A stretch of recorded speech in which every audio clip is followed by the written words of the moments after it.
오늘 3일 저녁 예배는 주님의 지상명령이란 제목으로 함께 은혜를 나누는 시간을 가져볼까 합니다. 하나님께서 이스라엘 민족을 선택하신 이유, 우리 성도님들은 잘들 알고 계시죠? 신명기 7장 7절에 너희를 택하심은 너희가 다른 민족보다 수요가 많은 연고가 아니라 너희는 모든 민족 중에 가장 적으니라. 이스라엘 민족을 선택하신 이유가 바로 모든 민족 중에 가장 적기 때문이라고 그렇게 말씀해주고 계십니다. 이것이 하나님과 사람 생각의 차이점인 것 같습니다. 사람이라면 당연히 수요가 많은 쪽을 선택하겠지요. 하지만 하나님의 역사는 작은 자를 이끌어내셔서 큰 자를 부끄럽게 하시는 그 같은 하나님이십니다. 우리가 정말 하나님의 그 크신 능력을 믿는다면 절대 우리는 그 수가 많고 적음에 위축이 된다거나 주눅이 들을 필요가 전혀 없다고 생각합니다. 기드온의 300용사를 보십시오.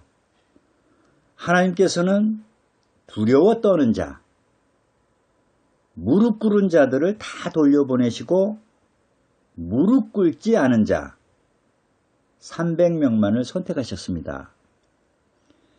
그 300명의 기드온의 용사들을 통해서 미디안 군사 13만 5천 명을 무찌르고 승리하게 하신 하나님이십니다.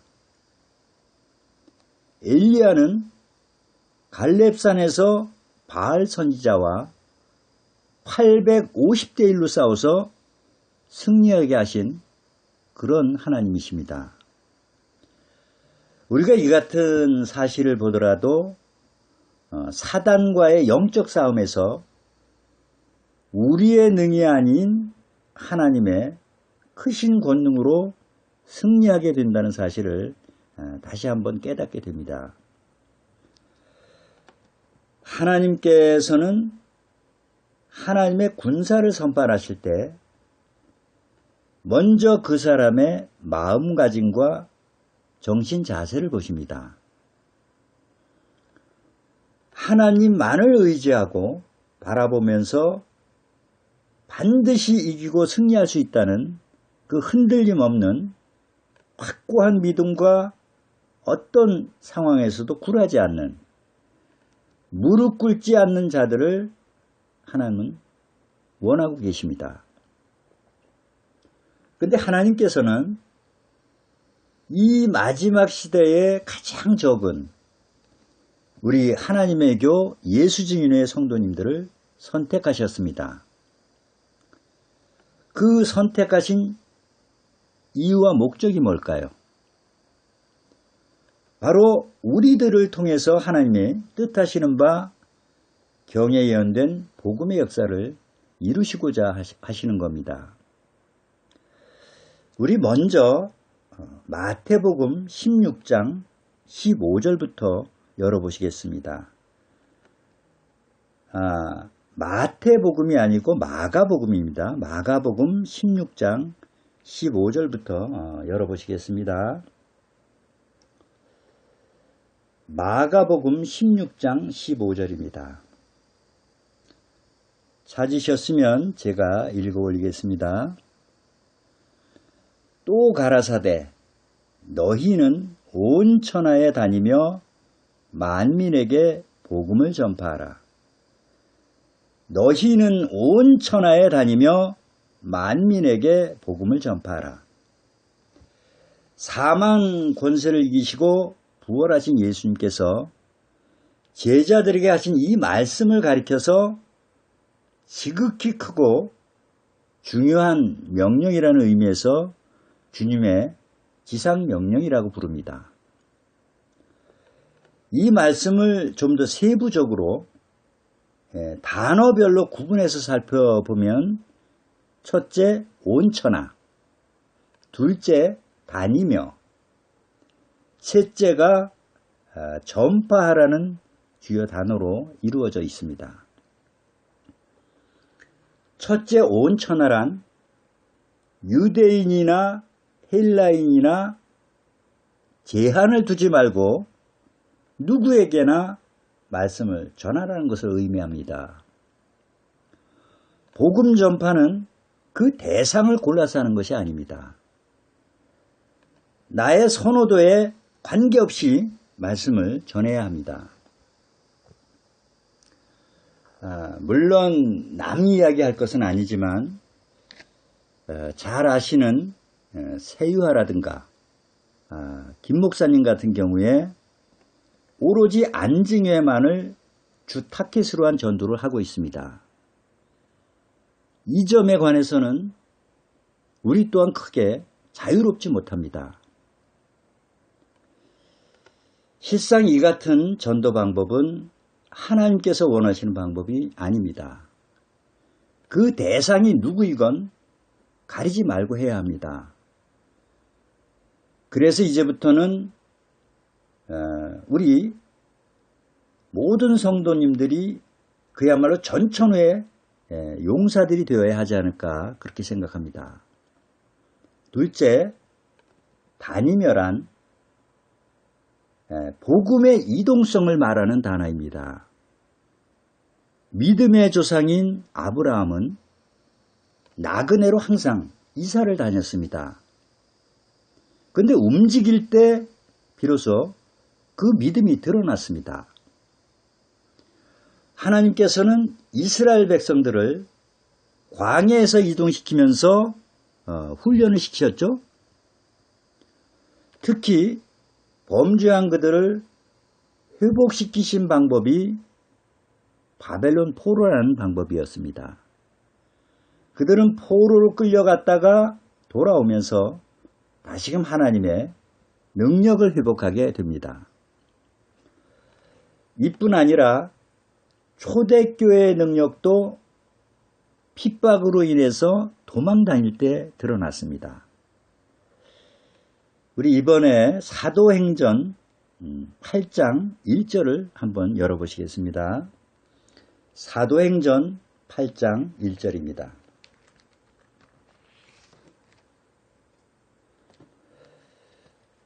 사도행전 8장 1절을 제가 읽어 올리겠습니다. 사울이 그의 죽음 당함을 마땅히 여기더라. 그 날에 예루살렘에 있는 교회에 큰 핍박이 나서 사도 외에는 다 유대와 사마리아 모든 땅으로 뭐라고 기록되어 있습니까? 흩어지니라.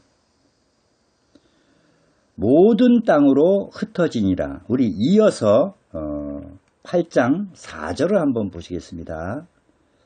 4절. 그 흩어진 사람들이 두루 다니며 뭐를 전합니까? 복음의 말씀을 전할세. 그렇게 기록이 되어 있습니다. 이번에 셋째, 전파하라는 단어는 대화하라, 설득하라 그런 뜻이 아닙니다. 상황에 관계없이 외치라, 증거하라 그런 뜻의 말씀입니다.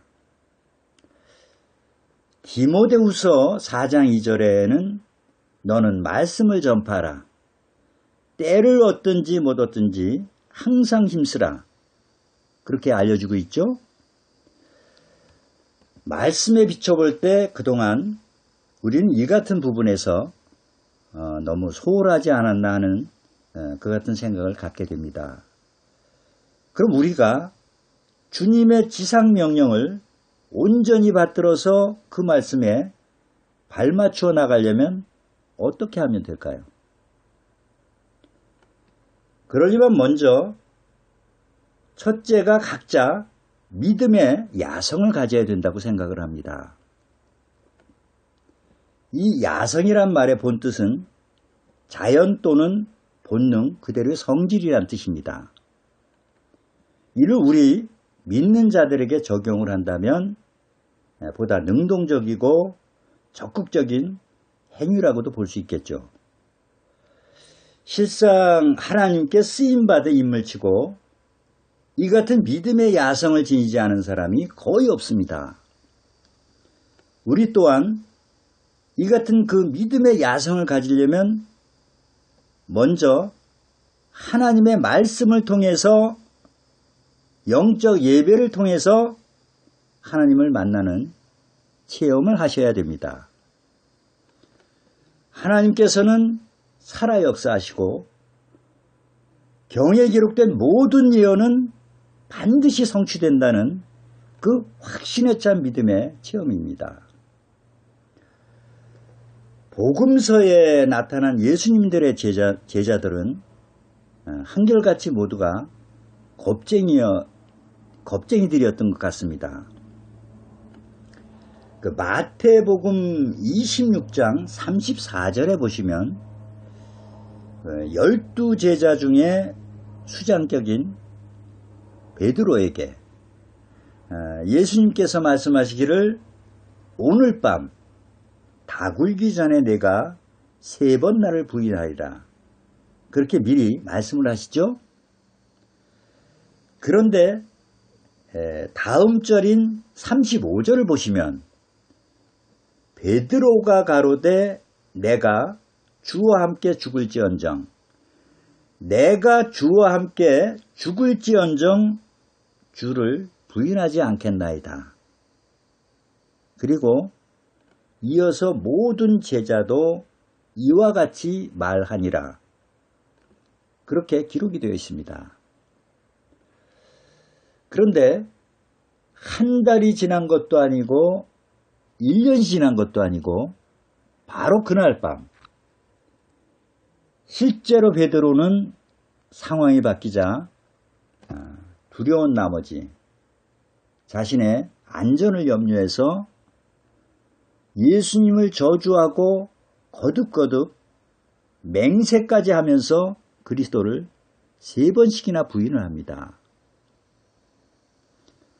이렇듯이 두려움에 떨면서 도망다니기 바쁘던 그 예수님의 제자들이 어느 한순간에 죽음을 두려워하지 않고 담대하게 복음을 전파하고 그리스도를 증거합니다. 이렇듯이 갑자기 바뀌게 된 그 비결이 뭘까요? 바로 부활하신 주님을 만나는 체험을 한 겁니다. 유대인들을 심하게 핍박하던 사울이 복음의 증거자가 되고 신약 성경의 절반을 기록한 사도 바울로 변하게 된 그 동기는 또 뭐겠습니까?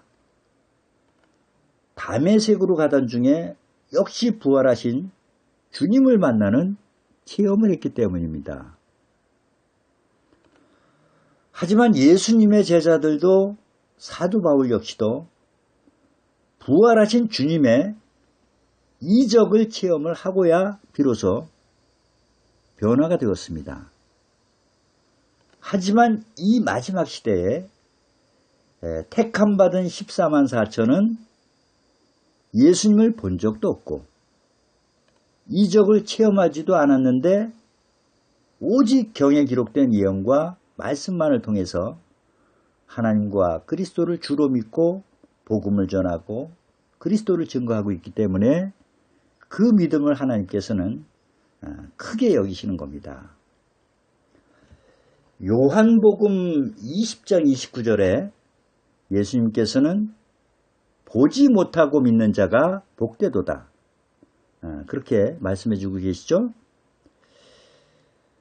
실상 지금 이 시대는 말씀으로 역사하는 시대이지 이적의 시대가 아닙니다.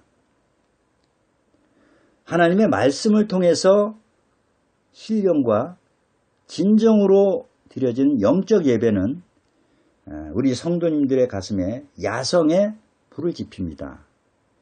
예배를 통해서 하나님을 만나는 체험을 한 사람만이 세상에 물결을 거슬러 갈 수 있습니다. 예배를 떠난 승리는 결코 존재하지 않습니다. 우리 다음으로 두 번째는 하나님에게 이끌려 광야 체험을 하셔야 됩니다. 신앙생활을 열심히 하다가도 어느 한순간에 세상 작은 도전에도 쉽게 흔들리는 그런 식구분들을 가끔씩 보게 됩니다. 그 이유는 광야 체험이 없기 때문에 그렇습니다. 광야란 생존이 불가능한 곳입니다. 안전이 전혀 보장되어 있지 않은 그런 처절한 곳입니다. 그러기에 항시 불안, 염려, 두려움이 엄습하는 그런 곳입니다. 바로 그곳에서 광야에서 하나님만을 의지하는 법을 배우는 겁니다.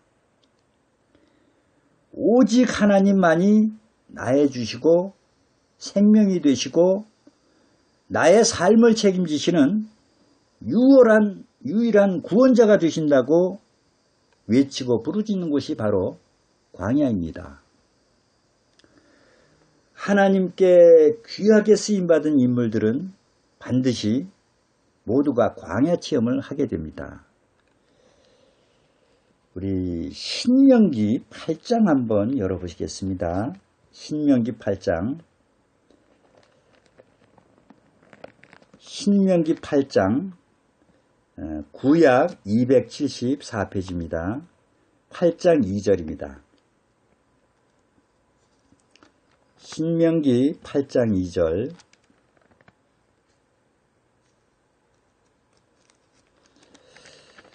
(8장) 2절 3절을 제가 읽어 올리겠습니다.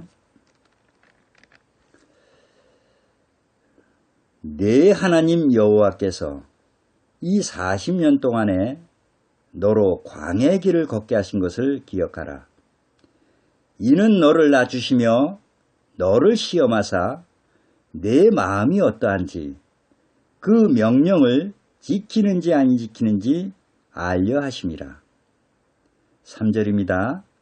너를 낮추시며 너로 줄이게 하시며 또 너도 알지 못하며 내 열조도 알지 못하던 만나를 내게 먹이신 것은 사람이 떡으로만 사는 것이 아니요 여호와의 입에서 나오는 모든 말씀으로 사는 줄을 너로 알게 하려 하심이니라. 아멘.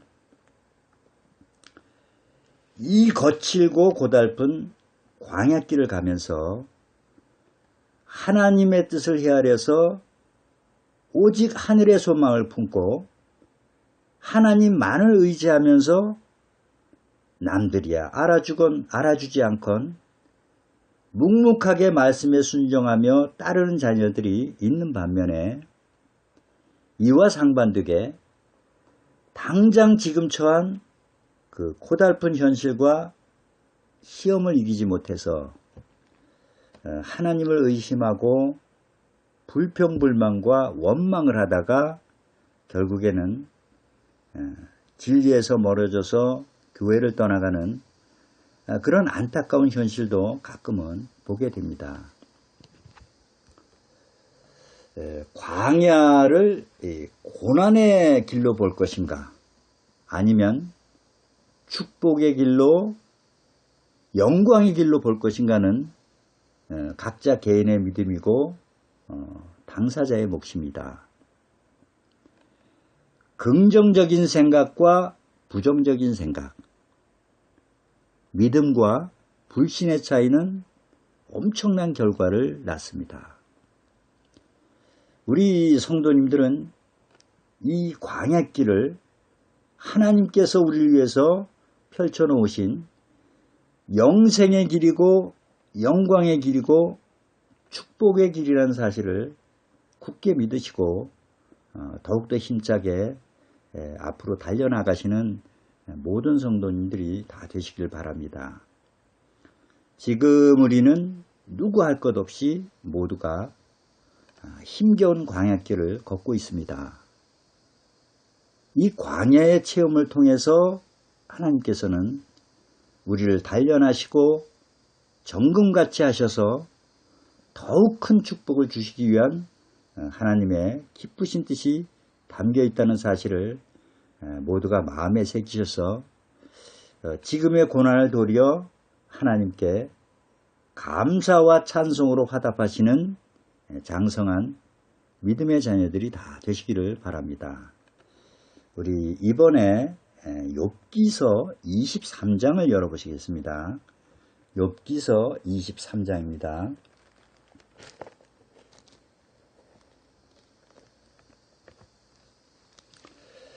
욥기서 23장 10절 구약 783페이지입니다. 욥기서 23장 10절을 제가 읽어 올리겠습니다. 나의 가는 길을 오직 그가 아시나니 그가 나를 단련하신 후에는 내가 정금같이 나오리라. 우리가 광야를 통해서 믿음의 야성을 회복하려면 우리는 반드시 영적 전쟁을 거쳐야 합니다. 그 영적 전쟁에는 방어적 전쟁과 공격적 전쟁이 있습니다.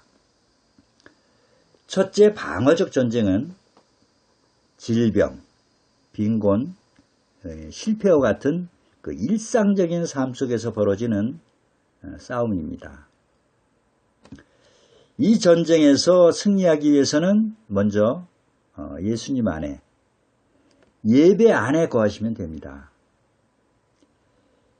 신앙을 유지하면서 예배만 잘 드려도 승리할 수 있습니다. 이 못한 말로 버티시면 이길 수 있습니다. 예수님께서는 요한복음 16장 33절에 세상에서는 너희가 환난을 당하나 담대하라. 내가 세상을 이기었노라. 그렇게 말씀해주고 계십니다. 그러나 이 싸움에는 위기가 있습니다. 이 싸움의 선택권이 내게 없다는 겁니다. 마귀는 내가 컨디션이 나쁠 때를 골라서 공격해 옵니다. 그래서 정말 중요한 것이 바로 평소의 신앙입니다. 평소의 신앙이 너무나 중요합니다. 넘어져도 신앙의 울타리 안에서 넘어지게 되면 회복의 기회가 주어지지만 반면에 울타리 밖에서 넘어지게 되면 더 이상 회복의 기회가 주어지지 않기 때문입니다. 둘째 공격적 전쟁은 이 마귀의 견고한 성을 무너뜨리는 싸움입니다. 이 전쟁이야말로 하나님의 영광과 하나님의 나라를 위한 초자연적인 거룩한 전쟁입니다. 그런데 이 싸움의 선택권은 바로 우리에게 있습니다. 이 전쟁은 우리가 먼저 시작해야 할 그런 싸움입니다. 하나님께서는 이 마지막 시대에 우리를 선택하시고 부르셔서 새 언약의 일꾼으로 하나님의 군사로 예언의 주인공이 되게 하셨습니다. 그렇다면 우리가 언제까지 이렇듯이 의기소침해서 방어적 전쟁만 하면서 지내야 되겠습니까? 이제 우리 하나님의 교회 예수중인회의 모든 성도님들은 하나님의 뜻을 온전히 받들어서 복음 전파를 위해서 기드온의 300용사와 같이 갈멜산의 엘리야와 같이 변화되어야 한다고 생각합니다. 주님의 지상명령을 이루기 위해서는 우리는 먼저 단결해야 됩니다. 하나도 단결, 둘도 단결입니다. 성도 간 서로 사랑으로 연합하시는 가운데 일치 단결해서 지혜를 모으고 반드시 이길 수 있다는 그 확신한 믿음의 확신과 이 담대한 용기를 가지고 싸움에 임하시게 될 때 하나님께서도 우리와 함께 하시고 우리를 위해서 싸워주시고 우리가 목표하는 바를 이루어 주신다고 믿습니다. 우리 누가복음 10장 열어보시겠습니다. 누가복음 10장. 누가복음 10장 19절입니다.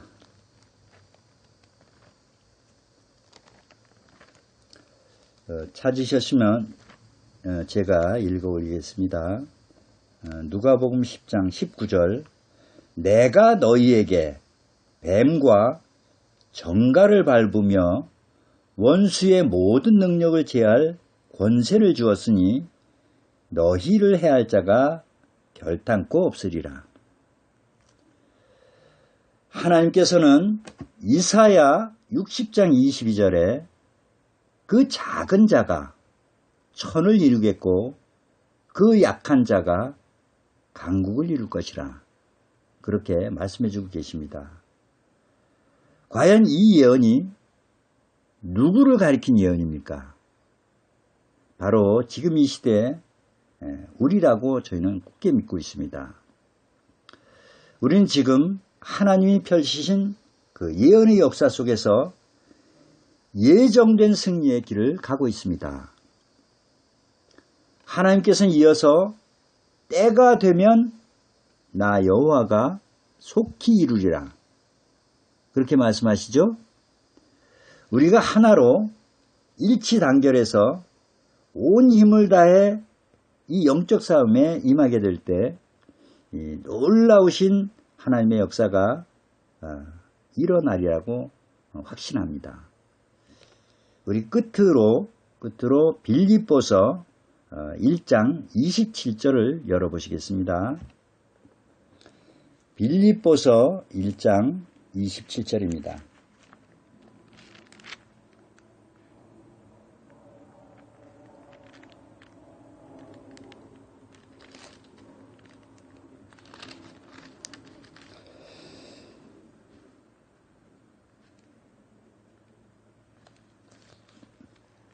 제가 읽어 올리겠습니다.